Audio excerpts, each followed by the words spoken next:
الحمد لله الذي أحاط بكل شيء علما وأحصى كل شيء عددا ويعلم السر وأخفى ويرى دبيب النملة السوداء في ليلة الظلماء على صخرة الصماء لا تخفى عليه خافية في الأرض ولا في السماء. أحمده سبحانه وأشكره وأتوب إليه وأستغفره وأشهد أن لا إله إلا الله وحده لا شريك له يعلم خائنة الأعين وما تخفي الصدور، وأشهد أن محمدًا عبده ورسوله أصدق الخلق لحجة وأنصحهم للأمة وأعظمهم خشية لربه، صلى الله وسلم وبارك عليه وعلى آله وصحبه ومن سار على نحجه إلى يوم الدين. أما بعد، عباد الله، اتقوا الله حق التقوى وراقبوه في السر والنجوى، واعلموا أن حقيقة الإيمان لا تظهر فقط حين يراك الناس بل حين la yaraka illallah. Əziz, değerli Müslümanlar, hörmətli qardaşlar, ilk öncə Allah'tan qorxmağı tövsiyə edirəm. Qorxun Allah Teala'dan, haqq təqvası ilə, layiqincə və gizlində də, aşkarda da və daha gizlində də onun nəzarətində olduğumuzu bilin, hiss edin və bilin ki, imanın həqiqiliyi təkcə insanların səni gördüyü an yox, əksinə Allahın səni gördüyü an ortaya çıxır. Və imanın tərbiyəsinin ən əzəmətli qaplarından biri də və Allahla səmimiyyətin ən dəqiq, ən incə ölçülərindən biri də, meyarlarından biri də qulun öz nəfsinə sual verməsidir. Sual verməsidir ki, mən kiməm tək qaldığımda? Mən kiməm qaplar bağlandığında? Mən kiməm insanların baxışları üzərimdən çəkildikdə? Yalnız Allah Teala'nın nəzarəti qaldıqda? Mən kiməm mədh edənlər, tərifləyənlər olmadıqda? Mən kiməm danlayanlar, qınağa çəkənlər olmadıqda? Yalnız Allah'ın eşitməyi, görməyi elmi qaldıqda? Ona görə də əksər insanlar görərsən ki, onlara şahid olduqda yaxşı davranır. Məxluqat baxışlarını onlara dikdikdə bəzənir, gözəlləşir, dona girir, salihlərlə oturduqda ədəblənir. Lakin həqiqi imtihan bu deyil. Həqiqi imtihan odur ki, nəfsinlə tək qaldığında, asiliyə, günaha, qüdrətin çatdıqda, Allahın nəzarətini xatırlayıb, dərk edib, ondan qorxub, onu əzəmətləşdirib, tərk etməyin, budur həqiqi imtihan. Ona görə də xəlvətin şəni əzəmətlidir. Əgər Allahın zikri ilə, qorxusu ilə doldurulursa, çünki deyib sallallahu aleyhi və səlləm, hədislərin birində vəsf edəndə 7 sinif insanı, hansı ki kölgələnəcək, Rəhmanın kölgəsində, heç bir kölgənin olmadığı bir gündə, deyir ki, rəculun zəkərallaha xaliyə fəfadat aynə. Kişi, hansı ki Allah Teala'nı xatırlayıb xəlvətdə, təklikdə və gözləri yaşarıb. O kişi heç kim əl çalmır ona, mədh etmir, tərifləmir. İnsanlar onu görmür, lakin sadiqdir. Rəbbi ilə, səmimidir Allah Teala ilə. Ona görə haqq edib bu fəziləti, layiq görülüb bu mükafata. Və şək yox ki, zahirin islah olması, doğru olması neymətdir. Lakin ən əzəmətlisi və tələb olunan batinin islahıdır. daxilin düzəlməsidir. İnsanlar önündə doğru olmaq, doğru yolda olmaq yaxşı davranışdır, lakin daha yüksək məqam odur ki, insanlar səni görməyəndə doğru olasan. İnsanlar sənə baxmayanda doğru yolda olasan. Və Allah Teala həqiqətən təkcə istədiyi bizdən məscidlərin izdihamı deyil, dolması deyil, əksinə qəlbi istəyir.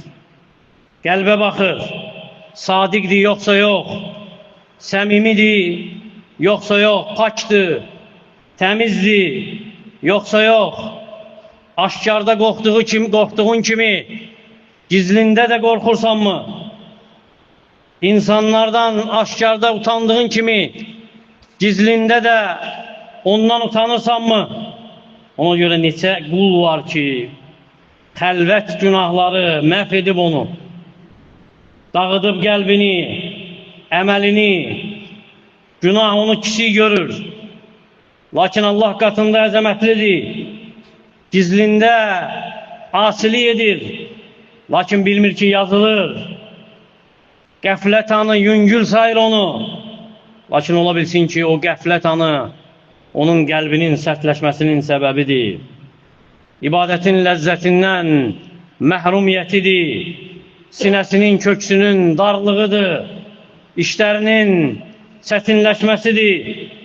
Və nə gözəl çəkindirib Peyğəmbər sallallahu aleyhi və səlləm əzəmətli bir xatırlama ilə necə ki Səvbən Peyğəmbər sallallahu aleyhi və səlləmin azad etdiyi kölə o səhabə nəql edir ondan, deyir ki, ümmətimdən bir dəstə insanları tanıyacam, qiyamət günü Tihəmə dağı boyda ağappaq savablarla gələcəklər. Allah Teala onları soğurub toz edəcək, puç edəcək. Dedi ki Səvbən, ya Rasulallah, vəsf et bizə onları, açıq aydın bildir ki, bilmədən onlardan olmayaq. Dedi ki sallallahu aleyhi və səlləm, İnnəhum ixvanukum, onlar sizin qardaşlarınızdır. Və min cildətikum, sizin cildinizlər, yəni dərisi sizin dərinizdəndir, müsəlmanlardır. Yəxuduna minəl-leyli kəmə təxudun, onlar gecədən pay götürürlər, necə ki siz gecədən pay götürürsünüz, yəni ibadət edirlər. وَلَكِنَّهُمْ أَقْوَامٌ İzə xələv biməhərimilləhi intəhəkuhə. Lakin onlar elə bir qövmdür ki, Allahın haramları ilə xəlvətdə baş-başa qaldıqda onu pozurlar. Ona görə də müsibət o deyil ki, keçici bir günah edəsən və ya günahdan sonra peşman olub tövbə edəsən. Xeyr, müsibət odur ki, qəlb Allahın nəzarətini yüngül saymağa başlayır xəlvətdə qaldıqda. Tək qaldıqda Allahın nəzarətində olduğu ona asan gəlir. Ona görə də çoxları sual verir özünə. Niyə qəlbimiz daşlaşır? Niyə Quran oxuyuruq, təsirlənmirik? Niyə namaza dururuq, sanki ağır yük daşıyırıq? Niyə moizəni eşidirik, lakin qəlb sarsılmır, sirkələnmir? Ən əzəmətli səbəb xəlvətdə etdiyin günahlardır. Allahla özün aranda olan o günahdır, hansı ki insanlar görmür onu. Lakin o daxildən qəlbi dağıdır. Ona görə diqqət et. Nə badə insanların önündə özünü salih görsədib, xəlvətdə qaldıqda Allahın haramlarını pozma. Diqqət et. Məxluqun önündə təqva libası geyinib, özünü yaxşı görsədib, xaliqin önündə qəlbi fəsad etmə. Diqqət et, nə badə insanların baxışları sənin üçün Allahın baxışlarından daha əzəmətli olmasın. Diqqət et. Və bir də diqqət et, nə badə insanlara nəsihət edib, onları çəkindirib, sonra onlara müxalif olub, qadağan etdiyində onlara zidd olma. Deyir ki sallallahu aleyhi və səlləm, Usama ibn Zeydin rəvayət etdiyi hədisdə, qiyamət günü bir kişi gətiriləcək və oda atılacaq, bağırsaqları çölə töküləcək, Sonra onun bağırsaqlarının ətrafında, uzun qulaq dəyirman daşının ətrafında fırlandığı kimi dövrə vuracaq. Cəhənnəm əhli toplanacaq onun başına. Deyəcəklər ki, ya fulən, ey filan kəs, mə asabək, nə olub sənə? Ələm təku tə'muruna bil ma'ruf və tənhənə lül munkar. Məgər sən bizə yaxşılıq əmr edib, pislikdən çəkindirmirdin? Deyəcək ki, bələ, bəli. Qad kuntu əmartukum bil ma'ruf və ləti. Mən sizə yaxşılıq əmr edirdim, lakin özüm etmirdim. Və ənhəkum anil munkəri fəvəti. Sizə pisliyi qadağan edirdim, lakin özüm edirdim. Nə böyük rüsvayçılıq, nə əzəmətli rəzalət, moizə edən dil, lakin xəlvətdə xəyanət, əməldə müxaliflik, zidd davranış və sadiq mömin o demək deyil ki, günah etmir heç. Xeyr, əsla. Bu mümkün də deyil. Və heç kəsin də bundan nəsibi yoxdur. Hər bir kəs günah edir. Lakin sadiq mömin odur ki, xəlvətdə qaldıqda Allahın nəzarətini dərk edər. Günah etsə peşman olar, yıxılsa tövbə edər, zəifləsə qaydar və nəfsi onu asiliyə çağırdıqda deyər ki, necə məni görənə asi ola bilərəm? Necə mənə neymət verənə qarşı qəlbimi sındıra bilərəm? Ona görə salihlər deyərdilər ki, baxma, günahın kiçiliyinə, böylüyünə, bax ki, asi olursan. Xalli dunubə səğirəhə və kəbirəhə zəkəttuqa vəhdər kəməşin fəvqə ardı şəvqi yəhdəru mə yərə və lə təhqirənnə səğirətən innəl cibələ minəl asa. Günahın kiçiyini də, böyüyünü də boş ver, tərk et. Elə gəz ki, sanki tikanlı bir torpaqda gəzən kimi, gördüyü hər bir şeydən ehtiyat edən kimi, kiçik günahı həqir sayma, heç sayma, bil ki, böyük dağlar da daşlardandır, xırda daşlardan. Ona görə də salih xəlvətin, təkliyin nəticəsi, təsiri əzəmətli olduğu kimi, fasik xəlvətin də həlaki, məhvi əzəmətlidir. Necə gizlində Allah Taalaya asi olanlar varsa, bil ki, gizlində Allah Taalaya ibadət edənlər də var. O kəslər ki, onların gizlində qıldıqları namazlar var, hansı ki, heç kim bilmir. Səhərlər axıtdıqları gözyaşları var, hansı ki, heç kim görmür. Gizlində verdikləri sədəqə var, heç kim bilmir. Gecənin qaranlığında sadiq, səmimi etdiyi dualar var. Allah'tan başqa heç kim eşitmir. Onlar, insanlar təlaşa düşdükdə sabitdilər. Onlar, insanlar fitnəyə qurşandıqda salamatdılar. Qəlblər daşlaşdıqda onların qəlbləri yumuşaq qalır.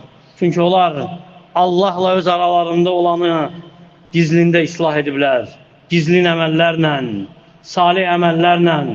Ona görə də Allah Taala'nın əzəmətləşdirilməsinin əlaməti mömin üçün, qəlbi üçün odur ki, o qəlbində, gizlində də qəlbində Allahdan utanır. Necə ki, aşkarda məxluqdan, Allahın yaratdıqlarından utanır. Və bəzi insanlar görsən ki, günahı tərk edir. Nə var, atası görər deyə, və ya anası eşidər deyə, və ya insanlar onu rüsva edər deyə. Lakin tək qaldıqda, Rəbbi ilə baş-başa qaldıqda cürətlənir. Hanı Allah Taala'nı əzəmətləşdirmək, hanı Allah Taala'nı uca tutmaq, böyüklüyünü etiraf etmək, hanı ihsan məqamı, hansı ki ibadət etməlisən, sanki Allah Taala səni görür kimi, sən onu görməsən də, o səni görür. Bəli, görür, eşidir, çünki Allah Taala görür, qaranlıq zülmət bir gecədə, qaradaşın üzərində olan qarışqanın ayaq izlərini görür və eşidir. Elə zənn edirsən ki, səni görmür, eşitmir və qulun fəsad olmasının və əksər insanların fəsad olmasının səbəbi yalnız Allahın nəzarətinin onların qəlbində zəifləməsidir. Və nicat tapanların da Allahın rəhmətindən sonra uğura çatanların da xilas olmasının səbəbi bu məna ilə yaşamalarıdır.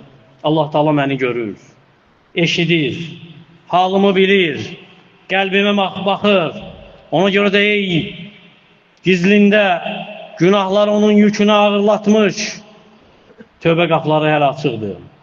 Ey qəlbi xəlvətdə daşlaşmış, Allaha dön və gecələr qəfləti uzanmış, bil ki, sübhün tövbəsi yaxındır. Və eyb zəifliyin olmağı deyil, eyb odur ki, israr edəsən. Eyb yıxılmaq deyil, eyb odur ki, yıxılmağı sevəsən və yıxılıb qalasan. Eyb o deyil ki, qul xəta edir. Eyb odur ki, qul unudur ki, onun bağışlayan Rəbbi var. Qəbul edən, eybləri örtən Rəbbi var. Ona görə əzəmətləşdir Allah Taala'nın nəzarətinin üzərində. Bil ki, ondan heç nə gizlin qalmır. Nə əşkarda, nə gizlində, nə də daha gizlində. Uzaqlaş asilik səbəbindən, salih əməlləri çoxalt. Bil ki, gizlində olan itayət, gizlində olan asiliyin odunu söndürür. Dön Allah Taala'ya və bil ki, ehtiyac təkcə zahirin doğru olması deyil, əksinə ehtiyac həmsinin qəlbin doğru olmasıdır. Tövbə et Allah Taala'ya, gizlini islah et. Bil ki, gizlini islah etmək açardır. Aşkarın islah olması üçün kim özü ilə Rəbbi arasında olanı düzəldərsə, Allah Teala onu ilə insanlar arasında olanı düzəldər. Allah'ım gizlimizi, aşkarımızı islah et. Qəblərimizi təmizlə, günahlarımızı bağışla, eyiblərimizi ört. Allah'ım bizə sadiq, səmimi tövbə nəsib et. Qəblərimizi günahlardan yu, onu imanla yaşat, itayətlə bəzət, haqq üzərində sabit et, ta ki səninlə qarşılaşana dək. Allah'ım İslamı və müsəlmanları izzətli et. Harada zəif müsəlmanlar varsa, onlara kömək ol, dəstək ol, azlarını doydur, xəstələrinə şəfa ver. Allah'ım ölkəmizi, digər müsəlman ölkələrini xətadan, bəladan qoru. Bizi eşidib faydalananlardan et. Əqulu mə təsmə'un və əstəğfirullaha li və ləkum və lisəiril musliminə min kulli zəm fəstəğfiruhu innəhu vəl-ğafurrahim. Elhamdülillahi Rabbil ələmin və salatu və salamu alə əşrafil ənbiyyə vəl-mursəlin nəbiyyə Muhammedin və alə alihi və sahbihi və səlləmə təslimən kəthira.